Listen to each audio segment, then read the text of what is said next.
আসসালামু আলাইকুম। প্রিয় সকল দিনী ভাই, সকলে ভালো আছেন? আলহামদুলিল্লাহ, আমিও ভালো আছি।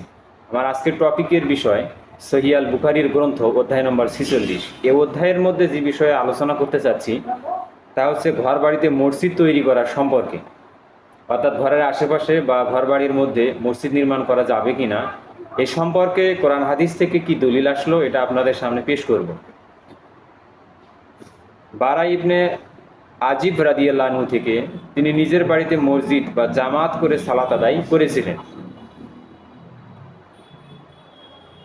মাহমুদ ইবনু বারি আনসারি রাদিয়াল্লাহু আনহু থেকে বর্ণিত ইতবান ইবনু মালিক রাদিয়াল্লাহু আনহু, যিনি আল্লাহ রাসূল সাল্লাল্লাহু আলাইহি সাল্লামের সঙ্গে বদরের যুদ্ধে অংশগ্রহণকারী আনসারগণের মধ্যে অন্যতম সাহাবী, আল্লাহ রাসূল সাল্লাল্লাহু আলাইহি সাল্লামের নিকট হাজির হয়ে আরজ করলেন, হে আল্লাহর রাসূল,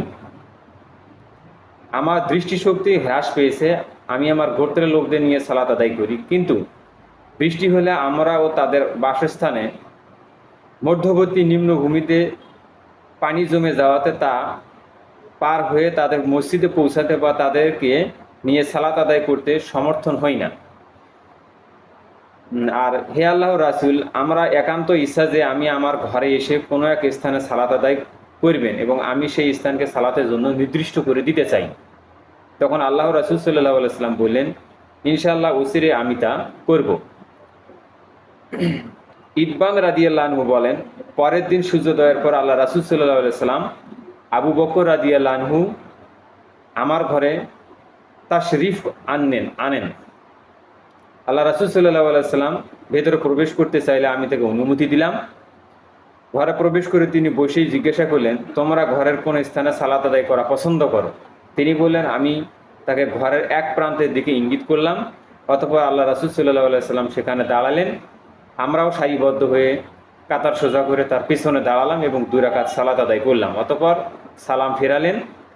তিনি ইতবান বলেন, আমরা তাকে কিছুক্ষণের জন্য বসালাম এবং তার জন্য তৈরি খাজিরা নামক খাবার তার সামনে পেশ করলাম।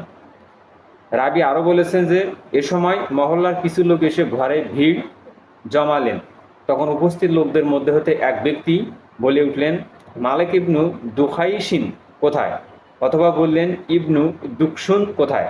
তখন তাদের একজন জবাব দিলেন, সে মুনাফিক, সে মহান আল্লাহ তার রাসূলকে ভালোবাসে না। তখন আল্লাহ রাসূল সাল্লাল্লাহু আলাইহি সাল্লাম এরূপ বলেন যে এরূপ বলো না, তুমি কি দেখছো না যে আল্লাহর সন্তুষ্ট লাভের জন্য লা ইলাহা ইল্লাল্লাহ বলেছে?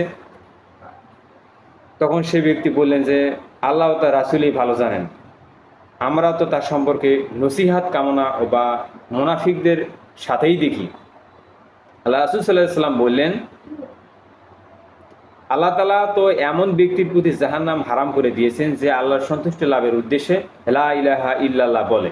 রাবি ইবনে শিহাব রাহিমাহুল্লাহ বলেছে যে অতঃপর আমি মোহাম্মদ ইবনু রাবি রাহিমাহুল্লাহর হাদিস সম্পর্কে হোসাইন ইবনু মোহাম্মদ আনসারি রাহিমাহুল্লাহকে জিজ্ঞাসা করেছিলাম, যিনি বনু হাশিম গোত্রের একজন নেতৃস্থানীয় বরেন্দ্র ব্যক্তি ছিলেন।